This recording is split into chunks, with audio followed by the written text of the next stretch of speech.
আজকে প্রাইভেট পড়ে সোজা গেলাম বাড়িতে। বাড়ি যাবার পথে আমার সাথে যা হলো, সকালবেলা উঠে প্রাইভেট যেতে আমার যে ল্যাদ লাগে ভাই।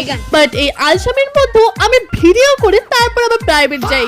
হোস্টেল থেকে বেরিয়ে এখানে আমরা আমাদের বন্ধুর জন্য অপেক্ষা করছিলাম, কিন্তু সেখানে আমাকে পড়তে হয়েছিল, না হলে স্যার আমাদের গিয়ে ধরা শুরু করে দিবে পড়া। আর কিছু বলতে না পারলে তার দিন হবে আমাদের। যাই হোক, প্রাইভেট পড়ে অল্প কফি খেয়ে বেরিয়ে পড়লাম বাড়ি যাবার উদ্দেশ্যে। আজকে আমি যে বাসটা ধরেছিলাম সেটা প্রায় ফাঁকা ছিল, কেউই ছিল না, তাই ভালোভাবে ব্লগ বানাতে পেরেছিলাম। আর এতে আমি ভুল করে আমার হেডফোনটা ফেরিয়ে রেখে এসেছিলাম, এই জন্য বাসে আমি গান না শুনতে শুনতে গিয়েছি। ভাবা যায়?